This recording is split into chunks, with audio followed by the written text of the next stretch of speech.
ഇന്ന് നമ്മൾ നാലാമത്തെ യൂണിറ്റിന്റെ രണ്ടാമത്തെ ക്ലാസ് ആണിത്. അതിനകത്ത് image formation, multiple reflection and image formation ആണ് നമ്മൾ പഠിക്കുന്നത്. ടെക്സ്റ്റ് ബുക്ക് എടുക്കുക, നോട്ട് റെഡിയാക്കാനുള്ളത് എടുക്കുക.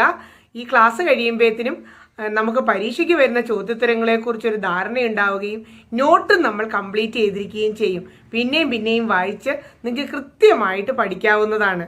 നിങ്ങൾ ഫിസിക്സ് പഠിക്കുന്നത് ലേൺ വിത്ത് സ്മിത ടീച്ചർ എന്ന യൂട്യൂബ് ചാനലിൽ സ്മിത ടീച്ചറിന്റെ കൂടെയാണ്. ഈ ക്ലാസ്സുകൾ നിങ്ങൾക്ക് ഉപകാരമാകുന്നുവെങ്കിൽ നിങ്ങളുടെ ഫ്രണ്ട്സിനോടൊക്കെ മറക്കാതെ ഈ ക്ലാസ്സുകളെ പറ്റി പറയണം. ചെറിയ വീഡിയോ ക്ലാസ്സുകളിൽ നിന്നും നോട്ട് എഴുതാനും ടെക്സ്റ്റിലെ ചോദ്യോത്തരങ്ങളെല്ലാം പൂരിപ്പിക്കാനും പരീക്ഷയ്ക്ക് എന്തൊക്കെ ചോദ്യം ചോദിക്കുമോ അതൊക്കെ ടീച്ചർ പറഞ്ഞു തരുന്നുണ്ടെന്ന് അവരോടൊക്കെ പറയണം. ടീച്ചറിന്റെ ക്ലാസ്സിലെ സ്റ്റുഡൻസ് ആകാൻ ചാനൽ മറക്കാതെ സബ്സ്ക്രൈബും ചെയ്യണം കേട്ടോ. പ്രിയ കുട്ടികളെ, ഇന്ന് നമ്മൾ പഠിക്കുന്ന topic image formation by plane mirror ആണ്. Image formation by plane mirror, page number 81 എടുക്കുക. നമുക്ക് ഇമേജ് ഫോർമേഷൻ, പ്ലെയിൻ മിറർ വഴിയുള്ള ഇമേജ് ഫോർമേഷന്റെ ഒരു പിക്ചോറിക്കൽ റെപ്രസെന്റേഷൻ നമുക്കൊന്ന് കാണാം. നമ്മൾ കാണുന്ന ഈ ചിത്രത്തിൽ ഒരു പെൺകുട്ടി ഒരു പ്ലെയിൻ മിററിൽ തന്റെ ഇമേജ് കാണുകയാണ്. അപ്പൊ എന്തൊക്കെയാണ് ഇമേജിന്റെയും പെൺകുട്ടി എന്ന ഒബ്ജക്റ്റിന്റെയും പ്രത്യേകതകൾ ഒന്ന് കമ്പയർ ചെയ്യാം. പെൺകുട്ടിയുടെ അതേ ഉയരവും അതേ വലിപ്പവുമുള്ള സെയിം സൈസ് ഉള്ള ഇമേജ് ആണ് പെൺകുട്ടി കണ്ണാടിയിൽ കാണുന്നത്. പ്ലെയിൻ മിററിൽ അപ്പോൾ size of the image is same with the object. ഒന്നാമത്തെ പോയിന്റ് പഠിച്ചേ, നമ്മള് ഇമേജിന്റെയും ഒബ്ജക്റ്റിന്റെയും സൈസ് സെയിം ആയിരിക്കും. അടുത്ത കാര്യം നോക്കിക്കോളൂ, ആ പെൺകുട്ടിയുടെ കൈ പിടിച്ചിരിക്കുന്നത് അല്ലെങ്കിൽ അവളുടെ ഇമേജ് ഈ ഭിത്തിയിൽ നിന്നും അല്ലെങ്കിൽ ആ മിററിൽ നിന്നും ഇത്രയും അകലത്തിലാണ്. അതുപോലെ തന്നെ കാണുന്ന ഇമേജും ആ മിററിൽ നിന്നും ബാക്കിലേക്ക് കാണുന്നത് പോലെയാണ്.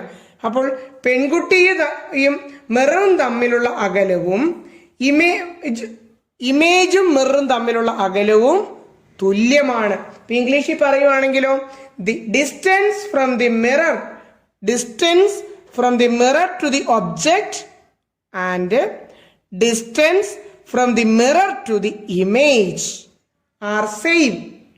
ഇനി നമ്മൾ നോക്കുമ്പോൾ ഈ പെൺകുട്ടി ഉയർത്തുന്നത് അവളുടെ ഇടത് കൈയാണ്. പെൺകുട്ടി ഇടത് കൈ ഉയർത്തുമ്പോൾ ഇമേജിന്റെ വലത് കൈയാണ് ഉയരുന്നത് പോലെ. നമ്മൾ അങ്ങനെയല്ലേ, നമ്മൾ കണ്ണാടിയിൽ നോക്കിക്കൊണ്ട് നമ്മുടെ വലത് കൈ ഉയർത്തിയാൽ ഇമേജ് ഇടത് കൈ ഉയർത്തുന്നതായേ തോന്നുകയുള്ളൂ. ഇവിടെ ഇടത് കൈ ഉയർത്തിയപ്പോൾ വലത് കൈ ഉയർത്തുന്നതായിട്ടാണ് തോന്നുന്നത്. അതുപോലെ തന്നെ ഇടത് ഭാഗം വലത് ഭാഗമായിട്ടാണ് അനുഭവപ്പെടുക. ഈ പ്രത്യേകതയ്ക്ക് ലാറ്ററൽ ഇൻവേർഷൻ എന്നാണ് പറയുന്നത്. Lateral inversion. ഇനി ഈ പെൺകുട്ടി നിവർന്നു തന്നെയല്ലേ നിൽക്കുന്നത്, അതുപോലെ തന്നെ ഇമേജും നിവർന്നാണ് നിൽക്കുന്നത്. So object and image in the plane mirror are erect എന്നാണ് അതിന്റെ അടുത്തത്. ഇനി നമുക്ക് ഈ കണ്ണാടിയിൽ ഇമേജ് കാണാമെങ്കിലും കണ്ണാടിയിൽ ഇമേജ് ഒക്കെ നമുക്ക് കാണാം. പക്ഷെ കണ്ണാടിയിൽ നിന്നും ഇമേജിനെ നമുക്കൊരു സ്ക്രീനിൽ പതിപ്പിക്കാനൊന്നും സാധിക്കില്ല. സ്ക്രീനിൽ പതിപ്പിക്കാൻ സാധിക്കില്ലാത്ത ഇമേജിനെ വിർച്വൽ ഇമേജ് എന്നാണ് പറയുന്നത്. ഒരു മിഥ്യ ഇമേജ് ആണത്. അപ്പോൾ വിർച്വൽ ഇമേജ് ആണ് പ്ലെയിൻ മിറർ തരുന്നത്. അപ്പോൾ ചുരുക്കി പറഞ്ഞാൽ എല്ലാ പോയിന്റും ഒന്ന് പറഞ്ഞ്, എന്തൊക്കെയാണ് പ്ലെയിൻ മിറർ തരുന്ന ഇമേജിന്റെ പ്രോപ്പർട്ടീസ്? നിങ്ങൾ നിങ്ങളുടെ സയൻസ് നോട്ട്ബുക്കിലേക്ക് എഴുതിയെടുക്കുക. What are the features about the images formed by a plane mirror? Plane mirror കൊണ്ടുണ്ടാകുന്ന ഇമേജിന്റെ പ്രത്യേകതകൾ എന്തെല്ലാം? The distance from the mirror to the object and image from the mirror. മിററിൽ നിന്ന് ഒബ്ജക്റ്റിലേക്കുള്ള ദൂരവും മിററിൽ നിന്ന് ഇമേജിലേക്കുള്ള ദൂരവും സെയിം ആണ്. ദെൻ ഇമേജ് ഈസ് വിർച്വൽ ആണ്. ഇമേജ് എങ്ങനെയുള്ളതാണ്? വിർച്വൽ ഇമേജ് ആണ്. Size of the image is same with the size of the object. ഈ 3 പോയിന്റ് നമ്മൾ ടെക്സ്റ്റിൽ കൂടുതലായി മെൻഷൻ ചെയ്യുന്നത് നോട്ട്ബുക്കിലേക്ക് എഴുതുക. Distance from the mirror to the object and image from the mirror are same. Image is virtual. Image is virtual. Virtual എന്ന് പറഞ്ഞാൽ മിഥ്യ. വീണ്ടും പറഞ്ഞു തരികയാണ്. ചുമ്മാ ഒരു വാക്ക് കേട്ട് വെക്കും, പിന്നെ കുറച്ച് കഴിയുമ്പോൾ അറിയത്തില്ല ഈ വിർച്വൽ എന്താ. ടീച്ചർ എന്നെ പഠിപ്പിക്കുമ്പോൾ ശ്രദ്ധിച്ചിട്ടുണ്ട്, കുറച്ച് കഴിയുമ്പോൾ അറിഞ്ഞുകൂടാ. സ്ക്രീനിൽ പതിപ്പിക്കാൻ സാധിക്കുന്നില്ല. നമുക്ക് കണ്ണാടിയിൽ കാണാനേ പറ്റുന്നുള്ളൂ. സ്ക്രീനിൽ പതിപ്പിക്കാൻ പറ്റാത്തതിനെയാണ് വിർച്വൽ ഇമേജ് എന്ന് പറയുന്നത്. Then size of the image is same with the size of the object. ഇവിടെ പറഞ്ഞേക്കുന്നത് കൂടാതെ 2 പ്രത്യേകം നമ്മൾ പറഞ്ഞായിരുന്നു. ഇമേജും ഒബ്ജക്റ്റ് പോലെ തന്നെ നിവർന്നതായിരിക്കും. ഇറക്റ്റ്. നിവർന്നതിനുള്ള വാക്കിനാണ് ഇറക്റ്റ്. പിന്നെ വശം തിരിഞ്ഞാണ് കാണുന്നത്. ഇടതുവശം വലതുവശമായും വലതുവശം ഇടതുവശമായിട്ടുമാണ് കാണുക. അതിനെ ലാറ്ററൽ ഇൻവേർഷൻ എന്നാണ് പറയുന്നത്. അപ്പോൾ എല്ലാ പ്രോപ്പർട്ടീസും ഇവിടെ എഴുതി വെച്ചിട്ടുണ്ട്. നിങ്ങൾ കൃത്യമായിട്ട് നോട്ട്ബുക്കിലേക്ക് എഴുതിയെടുക്കാം. ഇത് സിംഗിൾ ലൈൻസ് ഒക്കെ ഉപയോഗിച്ച് എങ്ങനെയാണ് പ്ലെയിൻ മിറർ ഉപയോഗിച്ച് ഇമേജ് ഫോം ചെയ്യുന്നത് എന്നുള്ളതിൻ്റെ ഒരു ചിത്രീകരണമാണിത്. അതിൽ കാണിച്ചിരിക്കുന്നത് അനുസരിച്ച് PQ, നിങ്ങളും അതിൻ്റെ ഒപ്പം പേനയൊക്കെ ചലിപ്പിച്ച് പറയുക. ഈ PQ എന്ന് പറയുന്നതാണ് പ്ലെയിൻ മിറർ ആയിട്ട് എടുത്തിരിക്കുന്നത്. PQ അതിൻ്റെ ഇവിടെ ഒരു ഷെയ്ഡ് പോലെ കാണിച്ചിട്ടുണ്ട്. ആ വശമല്ല, അതിൻ്റെ ആ ഷെയ്ഡ് കാണിക്കാത്ത വശത്താണ് നമുക്ക് ഇമേജ് കാണാനായിട്ട് പറ്റുന്നത്. അപ്പൊ ഇവിടെ അത് തറയിൽ വെച്ചിരിക്കുന്നത് പോലെയാണ് ആ കണ്ണാടി നേരെ വെച്ചിട്ടല്ല പറഞ്ഞിരിക്കുന്നത്, തറയിൽ ഇങ്ങനെ വെച്ചിരിക്കുന്നു. എന്നിട്ട് അതിൻ്റെ ഈ ഭാഗത്തായിട്ടൊരു ഇമേജ്, നമ്മൾ ഈ ഭാഗത്തുനിന്ന് കണ്ണുകൊണ്ട് ഈ ഇമേജിനെ കണ്ണാടിയിൽ കാണാൻ ശ്രമിക്കുകയാണ്. പിടികിട്ടുന്നുണ്ടോ? ഒരു മിറർ ഇങ്ങനെ വെച്ചിരിക്കുന്നു. ഇവിടെ ഇരിക്കുന്ന ഒബ്ജക്റ്റിനെ നമ്മൾ ഇവിടെ വെന്നുകൊണ്ട്, നമ്മുടെ കണ്ണാണിത്, നമ്മുടെ കണ്ണുകൊണ്ട് ഈ ഒബ്ജക്റ്റ് ഈ കണ്ണാടിയിൽ കാണാൻ നോക്കുകയാണ്. അപ്പോൾ നമ്മൾ ഈ മിററിൽ നിന്നും ഇത്രയും ദൂരെയാണ് ഒബ്ജക്റ്റ് O ഇരിക്കുന്നത്. അത്രയും ദൂരെ തന്നെ നമുക്ക് അതിൻ്റെ ഇമേജ് കാണാനായി പറ്റും. സെയിം സൈസ് ആയിരിക്കും. ഇമേജിനെ നമ്മൾ ഐ കൊണ്ട് സൂചിപ്പിക്കുന്നു. അപ്പൊ അതിന് എന്താണ് സംഭവിക്കുന്നത് എന്ന് ചോദിച്ചാൽ, ഒബ്ജക്റ്റിൽ നിന്നുള്ള ലൈറ്റ് റേസ്, ഒരുപാട് ലൈറ്റ് റേസ് ഉണ്ടാവും. ഒബ്ജക്റ്റിൽ നിന്ന് ഒരുപാട് ലൈറ്റ് റേസ് വരുന്നുണ്ടാവും ഈ മിററിലേക്ക്. പക്ഷേ നമുക്കിത് വരയ്ക്കാൻ വേണ്ടി രണ്ട് റേസിനെയാണ് നമ്മളിവിടെ കാണിക്കുന്നുള്ളൂ. എളുപ്പത്തിന് വേണ്ടി 2 റേസെങ്കിലും, മിനിമം 2 റേസ് വേണം നമുക്ക് ഇമേജിനെ കാണിക്കാനും വേണ്ടി. അപ്പൊ ആ 2 റേസ് വന്നു, ഇവിടെ നിന്നും നേരെ റിഫ്ലക്റ്റ് ചെയ്തു. ഇതാണ് A എന്ന പോയിന്റിലാണ് ഫസ്റ്റ് റേ വീഴുന്നത്. അടുത്ത റേ വീഴുന്നത് C എന്ന പോയിന്റിലാണ്. ഓരോ സ്ഥലത്തും എയിൽ വീണ സ്ഥലത്ത് അവിടെ ഒരു പെർപെൻഡിക്കുലർ എക്സും, സിയിൽ വീണ സ്ഥലത്ത് അവിടെ ഒരു പെർപെൻഡിക്കുലർ വൈയും, അതാരുമായിട്ടാണ്? മിററുമായിട്ട് വരച്ചിട്ടുമുണ്ട്. ക്ലിയർ ആയോ? അപ്പോൾ അവിടെ നിന്നും റിഫ്ലക്റ്റ് ചെയ്യുന്നത് നമ്മുടെ കണ്ണിലേക്ക്, ഓരോ റേസും റിഫ്ലക്റ്റ് ചെയ്ത് നമ്മുടെ കണ്ണിലേക്ക് വരികയാണ്. ആ കണ്ണിലേക്ക് വന്നു കഴിയുമ്പോൾ നമുക്ക് ആ റിഫ്ലക്റ്റ് ചെയ്ത് വന്ന റേസ് ഒന്ന് എക്സ്റ്റെൻഡ് ചെയ്യുകയാണ് എങ്കിൽ, റിഫ്ലക്റ്റ് ചെയ്ത് വന്നത് AB-യും CD-യുമാണ്. അതൊന്ന് എക്സ്റ്റെൻഡ് ചെയ്യുകയാണ് എങ്കിൽ അത് ഇത് ഇവിടെ വന്നാണ് അത് കൂട്ടിമുട്ടുന്നത്. ആ കൂട്ടിമുട്ടുന്നിടത്താണ് നമുക്ക് ഇമേജ് കിട്ടുന്നത്, ഒബ്ജക്റ്റിന്റെ ഇമേജ് കിട്ടുന്നത്. അപ്പൊ ഇത് ഞാൻ ഒന്ന് വരച്ചുകൂടി കാണിക്കാം. ഞാൻ വരയ്ക്കുന്നതിനൊപ്പം ചിന്തിക്കുമ്പോൾ കുറച്ചുകൂടി ഒരു എളുപ്പം ഉണ്ടാകും. ആദ്യം നമ്മൾ മിറർ വരയ്ക്കുകയാണ്.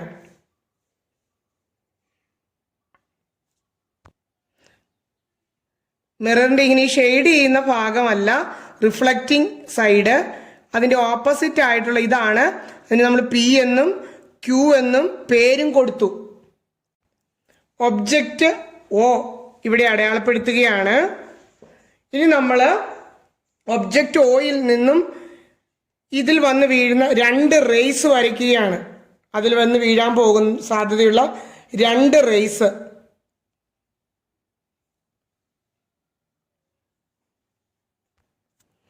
ആ 2 റേസിന് പേരുണ്ട്. ഇവിടെ വന്ന് വീണ പൊസിഷന് ഇത് എയും ഇത് സിയുമായിട്ടാണ് എഴുതിയിരിക്കുന്നത്.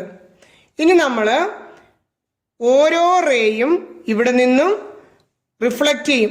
എയും റിഫ്ലക്റ്റ് ചെയ്യും, സിയും റിഫ്ലക്റ്റ് ചെയ്യും. റിഫ്ലക്റ്റ് ചെയ്യുമ്പോൾ ശ്രദ്ധിക്കേണ്ട കാര്യം, എയിൽ കൂടി കൃത്യമായിട്ട് ഒരു നോർമൽ അഥവാ പെർപെൻഡിക്കുലർ നമ്മൾ വരച്ചിരിക്കണം. നോർമൽ കണ്ടോ? ആ നോർമലും ഇവിടെ ഒരു ആംഗിൾ ഉണ്ടാകുന്നുണ്ട്. കണ്ടോ? നമ്മൾ മറ്റേ ഒന്നും ശ്രദ്ധിക്കേണ്ട. അവിടെ ഉണ്ടാകുന്നതിനെ ഇൻസിഡന്റ് ആംഗിൾ എന്നാണ് പറയുന്നത്. ഈ ക്ലാസ്സിന്റെ ഫസ്റ്റ് പാർട്ടിൽ പറഞ്ഞായിരുന്നു. ആ ആംഗിൾ തന്നെ ആയിരിക്കണം ദാ ഇവിടുന്ന് ഇങ്ങോട്ടുള്ളതും. കണ്ടല്ലോ? ഇങ്ങോട്ട് വരയ്ക്കാൻ പോണ ആംഗിളും സെയിം ആയിരിക്കണം. അപ്പോൾ ഇതിന്റെ റിഫ്ലക്റ്റിംഗ് റേ നമ്മൾ വരച്ചു. Reflecting ray. അടുത്തതിന്റെ റിഫ്ലക്റ്റിംഗ് റേ വരയ്ക്കാൻ പോവാ. ഈ റേ വന്ന് സി എന്ന പോയിന്റിലാണ് ഇത്. ആ സി പോയിന്റിൽ നിന്നുള്ള എന്ത് വരയ്ക്കണം? പെർപെൻഡിക്കുലർ വരയ്ക്കണം, അല്ലെങ്കിൽ നോർമൽ വരയ്ക്കണം. നോർമൽ എങ്ങനെയാ? ഈ മിററുമായിട്ട് 90 ഡിഗ്രി ആയിരിക്കണം. പ്രൊട്രാക്ടറൊക്കെ ഉപയോഗിച്ച് വേണേൽ വരയ്ക്കാൻ. നമുക്കിപ്പോൾ ഒരു ബോധ്യം ഉണ്ടല്ലോ ഇതിന് 90 ഡിഗ്രി ആണെന്ന്. ഇനി നോക്കുന്നത് ആ വന്ന് വീണ റേയും ഇതും കൂടെ തമ്മിലൊരു ആംഗിൾ ഇല്ലേ? ആ ആംഗിൾ സെയിമായ വിധത്തിൽ ഇവിടെ എടുക്കണം. നമുക്ക് തോന്നുന്ന പോലെ എടുക്കാൻ പറ്റിയല്ല.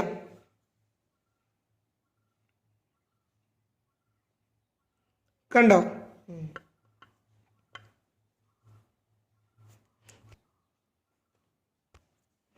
അപ്പോൾ നമ്മുടെ കണ്ണ് ഇവിടെ ഇരുന്നുകൊണ്ട് ഈ 2 റേയും നമ്മുടെ കണ്ണിലേക്ക് വന്ന് വീഴുകയാണ്. ഇതാണ് നമ്മുടെ കണ്ണ് കേട്ടോ. കാര്യമായ കണ്ണായിട്ടാണ് ടീച്ചർ വരയ്ക്കുന്നത്. നമ്മുടെ കണ്ണിലേക്ക് വന്ന് വീഴും. ആ റേ നമ്മുടെ കണ്ണിലേക്ക് വന്ന് ഈ ഇവിടുന്ന് റിഫ്ലക്റ്റ് ചെയ്ത റേയ് കണ്ണിലേക്ക് വന്ന് വീണു. ആ റേയ് നമ്മൾ ഇമാജിനറി ആയിട്ട് എക്സ്റ്റെൻഡ് ചെയ്യുകയാണ്. നന്നായിട്ട് നീട്ടി വിടുകയാണ്. അടുത്ത ഈ റേയും കൃത്യമായിട്ട്, അത് ചരിച്ചു വെച്ചൊന്നുമല്ല, ഒന്ന് മുട്ടിക്കാൻ വേണ്ടിയൊന്നുമല്ല, ആ റേയിൽ കൂടി തന്നെ നമ്മൾ എക്സ്റ്റെൻഡ് ചെയ്യുന്നു. അപ്പോൾ അത് യോജിക്കുന്നിടത്ത് ഇതാണ് സെയിം വലിപ്പമുള്ള ഇമേജ് ഫോം ചെയ്യുന്നു. സെയിം വലിപ്പമുള്ള ഇമേജ് ഫോം ചെയ്യുന്നു. കണ്ടല്ലോ? വരച്ചതിന്റെ ഒരു മാതൃക കിട്ടിയില്ലോ? ചിത്രം വരയ്ക്കുന്നതൊന്നും നമ്മുടെ ഈ ടെക്സ്റ്റിൽ തന്നിരിക്കുന്ന പിക്ചർ വരയ്ക്കാനൊന്നും ചോദിച്ചില്ലെന്ന് വരും. വരയ്ക്കാൻ ചോദിക്കാൻ സാധ്യത കുറവാണ്. എങ്കിലും അതൊക്കെ ഇങ്ങനെ ചുമ്മാ കിടക്കുന്നുണ്ട നമുക്കൊരു തോന്നല നന്നായിട്ട് പഠിച്ചില്ലെന്ന്. അതുകൊണ്ടാണ് ടീച്ചർ അത് വരയ്ക്കുന്നത്. മിറർ വരച്ചു, 2 റേസ് വരച്ചു. ആ റേസിന്റെ റിഫ്ലക്ഷൻ, ലോസ് ഓഫ് റിഫ്ലക്ഷൻ അനുസരിച്ച് നമ്മൾ ഒരു നോർമൽ കണക്കാക്കി ആ നോർമലിനെ വെച്ചുകൊണ്ട് ആംഗിൾ ഓഫ് ഇൻസിഡൻസും ആംഗിൾ ഓഫ് റിഫ്രാക്ഷനും ഒരുപോലെ വരത്തക്ക രീതിയിലൊക്കെ ആ ലോസ് ഓഫ് റിഫ്ലക്ഷൻ അപ്ലൈ ചെയ്തുകൊണ്ട് വരയ്ക്കുന്ന രീതി കൂടിയാണ് കാണിച്ചു തന്നത്. കാണിച്ചു തന്നപ്പോൾ നിങ്ങൾക്ക് ഇമേജിനെ കുറിച്ച് മനസ്സിലായ കാര്യങ്ങളൊന്ന് പോയിന്റ് ആയിട്ട് ഓർത്തിരിക്കണം. അത് നമ്മൾ ബുക്കിലേക്ക് എഴുതി കഴിഞ്ഞു. ഇമേജിന് സെയിം സൈസാണ്, വിർച്വൽ ആണ്, ലാറ്ററൽ ഇൻവേഷൻ ആണ് നടക്കുന്നത്. ഇമേജ് ഇറക്റ്റ് ആണ്. Then distance of the object from the mirror and distance of the image from the mirror are same. ഇത്രയാണ് നമുക്ക് image formation by plane mirror എന്ന ടോപ്പിക്കിൽ പഠിക്കാനുള്ളത്. ഇനി നമുക്ക് ഒരു ഇൻട്രസ്റ്റിംഗ് ആയിട്ടുള്ള എക്സ്പെരിമെന്റ് ഒക്കെ ചെയ്ത് കാണുമ്പോൾ അടിപൊളിയാണ്. മൾട്ടിപ്പിൾ റിഫ്ലക്ഷന്റെ ഇമേജ് ഫോർമേഷനെ കുറിച്ച് പഠിക്കാം. അങ്ങനെ മൾട്ടിപ്പിൾ റിഫ്ലക്ഷൻ ചെയ്യാൻ വേണ്ടി നമുക്കാകെ വേണ്ടത് 2 പ്ലെയിൻ മിറേഴ്സ് ആണ്. 2 പ്ലെയിൻ മിറർ എടുത്ത് അതിന്റെ എഡ്ജ് തമ്മിൽ കൂട്ടി ഒട്ടിച്ച് സെല്ലോ ടേപ്പോ മറ്റോ വെച്ച് കൂട്ടി ഒട്ടിച്ച് അത് വിവിധ ആംഗിളിൽ അറേഞ്ച് ചെയ്ത് നമ്മൾ അതിന് നടുവിലായി ഒരു ക്യാൻഡിലോ അല്ലെങ്കിൽ നമുക്ക് ഇമേജ് ഉണ്ടാക്കാൻ ആവശ്യമുള്ള ഒരു ഫ്ലവറോ എന്തെങ്കിലും വെച്ചിട്ട് പല ആംഗിളിൽ വെച്ച് എത്ര ഇമേജുകൾ ഉണ്ടാക്കാൻ സാധിക്കുമെന്ന് നോക്കുകയാണ്. അപ്പൊ അതിന്റെ ഒരു ചിത്രം ഞാൻ നിങ്ങളെ കാണിച്ചു തരാം. അപ്പോൾ അല്ലാതെ തന്നെ നമ്മളിപ്പോ വിവിധ രീതിയിൽ മൾട്ടിപ്പിൾ റിഫ്ലക്ഷൻ നമ്മൾ തന്നെ ചെയ്തും നമുക്ക് ജുവലറി ഷോപ്പിലൊക്കെ നമുക്ക് അനുഭവ പരിചയമുണ്ട്. ടെക്സ്റ്റൈലില് നമ്മൾ ഒരു ഭിത്തിയില് ഒരു മിറർ വെച്ചിട്ടുണ്ട് എങ്കിൽ അടുത്ത ഭിത്തിയിലെ അവിടെ ഷെൽഫിൽ വെച്ചിരിക്കുന്നത് എല്ലാം റിഫ്ലക്ട് ചെയ്ത് കാണും. അപ്പൊ നമുക്ക് തോന്നും ഉള്ളതിൽ കൂടുതൽ വലിപ്പമുള്ളതും സാധനങ്ങൾ അടുക്കിയതുമായ ഒരു ജുവലറിയാണ് അല്ലെ ടെക്സ്റ്റൈൽ ആണ് എന്നൊക്കെ തോന്നുന്നതിന് വേണ്ടിയാണ് അങ്ങനെ വിവിധ ഭിത്തികളില് കണ്ണാടികൾ വെച്ചിരിക്കുന്നത്. അവിടെ ഉപയോഗിക്കുന്നതും ഈ മൾട്ടിപ്പിൾ റിഫ്ലക്ഷൻ ആണ്. അപ്പൊ അതിന്റെ ഒരു ചിത്രം നമുക്ക് കാണാം. ഇവിടെ നമ്മൾ കാണുന്നത് പ്ലെയിൻ മിറേഴ്സ്, 2 പ്ലെയിൻ മിറേഴ്സ് വിവിധ ആംഗിളിൽ അറേഞ്ച് ചെയ്യുമ്പോൾ എത്ര ഇമേജുകൾ ഫോം ചെയ്യുമെന്നാണ്. ഇവിടെ ആ 2 പ്ലെയിൻ മിറർ എടുത്തിരിക്കുന്നത് വളരെ നേരെ, അതായത് ഒരു 180യിലാണ് വെച്ചിരിക്കുന്നത്. 180യിൽ വളരെ നേരെ വെച്ചിരിക്കുന്നു. അപ്പോൾ ഫ്രണ്ടിൽ വെച്ചിരിക്കുന്ന ഒബ്ജക്റ്റ് ഇവിടെ ഒരു ചെറിയ ബോട്ടിലാണ് വെച്ചിരിക്കുന്നത്. ആ ബോട്ടിലിൻ്റെ ഒരു ഇമേജാണ് ഉണ്ടാകുന്നത്. അപ്പോൾ മിറർ 180 ഡിഗ്രിയിൽ നല്ല ഇങ്ങനെ നേരെ ഇരിക്കുമ്പോൾ ഒരു ഇമേജ്. അടുത്തതായിട്ട് 2 മിറർ ഒരു പുസ്തകം എടുക്കുന്നത് പോലെ ചെരിച്ച് ആ മിറർ തമ്മിലുള്ള ആംഗിൾസ് 120 ആക്കിയപ്പോൾ ഒബ്ജക്റ്റിൻ്റെ 2 ഇമേജാണ് കിട്ടിയത്. അതുപോലെ വീണ്ടും മിറർ കുറച്ചുകൂടി ആംഗിൾ ചെറുതാക്കി അടുപ്പിച്ചടുപ്പിച്ച് കൊണ്ടുവരികയാണ്. അങ്ങനെ ഇപ്പോൾ ഈ 2 മിറർ തമ്മിലുള്ള ആംഗിൾ 90 ഡിഗ്രി ആക്കി. അപ്പോൾ 3 ഇമേജാണ് ഈ ഒബ്ജക്റ്റിൻ്റെ നമുക്ക് കിട്ടിയേക്കുന്നത്. അപ്പോൾ ഇതിൽ നിന്നും നമുക്കൊരു ചെറിയ കാര്യം മനസ്സിലായത് ഇതാണ്: മിറർ തമ്മിലുള്ള ആംഗിൾ കുറഞ്ഞു വരും തോറും ഇമേജിൻ്റെ എണ്ണം കൂടി വരും. അതായത് 180 ആയപ്പോൾ 1, 120 ആയപ്പോൾ 2, 90 ആയപ്പോൾ 3 ഇമേജ് കിട്ടി.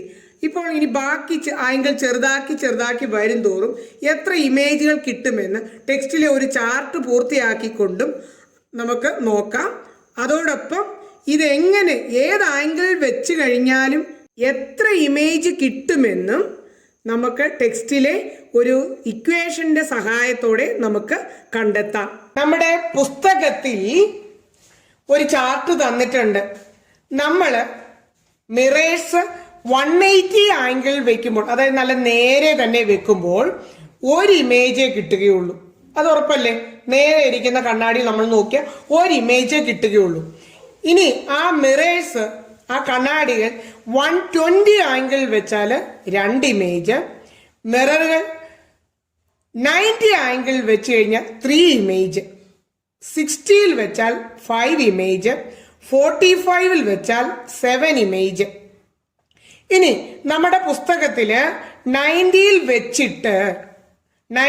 വെച്ചിട്ടുണ്ടാകുന്ന എത്ര ഇമേജ് കാണാൻ പറ്റുമെന്ന് നമ്മൾ 2 പൊസിഷനിൽ നോക്കുന്ന, ഇത് 2 പേര് നോക്കുന്നതല്ല, നമ്മൾ ആദ്യം ഈ പൊസിഷനിൽ കൂടി, ഇത് നമ്മുടെ കണ്ണാണ് കാണിച്ചേക്കുന്നത്, നമ്മൾ ഈ പൊസിഷനിൽ നിന്ന് നോക്കിയാലും ഓരോ ഇതുണ്ട്. ഇത് 2 മിറർ, ഇതാ എത്ര ആംഗിളിലാണ് വെച്ചിരിക്കുന്നത്? 90.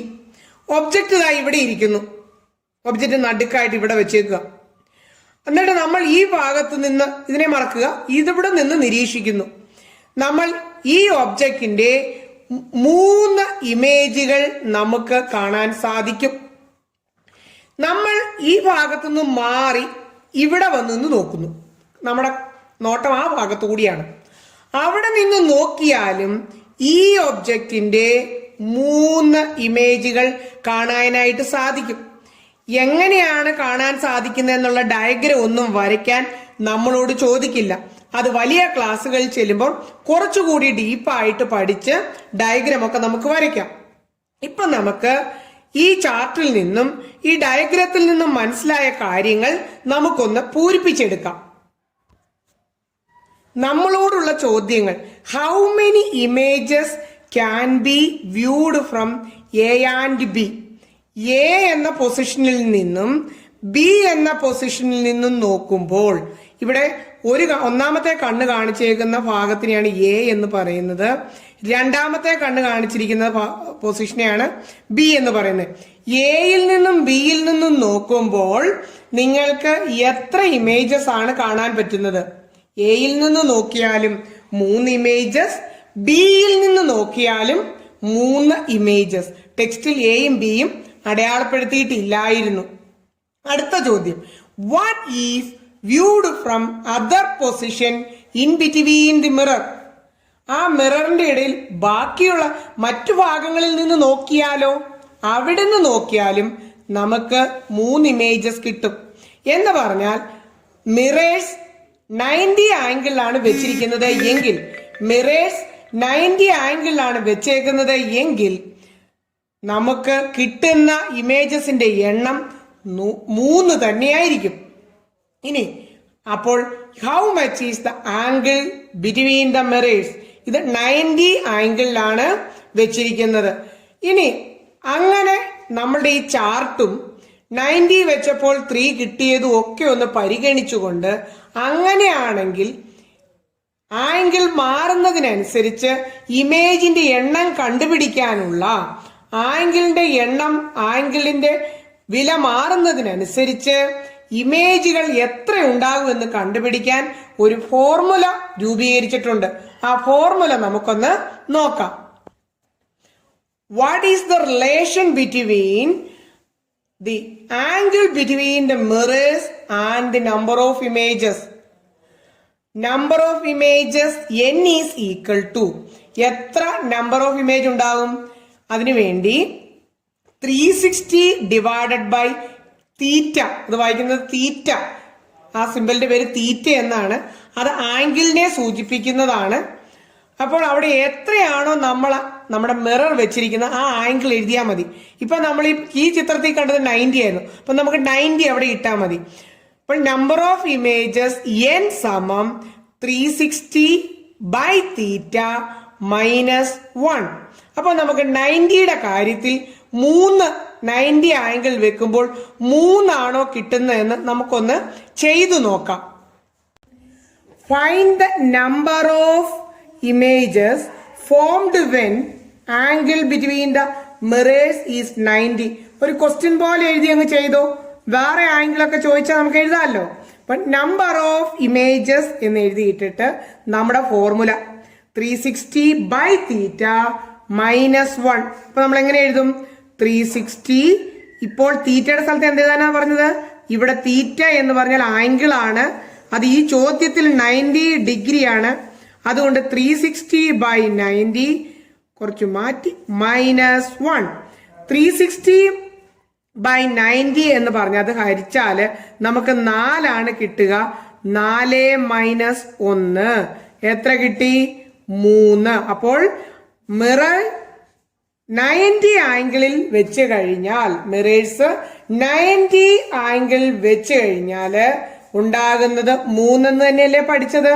അപ്പൊ ഈ ഫോർമുല ഉപയോഗിച്ചുകൊണ്ട് ഏത് ആംഗിളിൽ വെച്ചാലും നമുക്ക് എത്ര ഇമേജ് ഫോം ചെയ്യുമെന്ന് കണ്ടുപിടിക്കാം.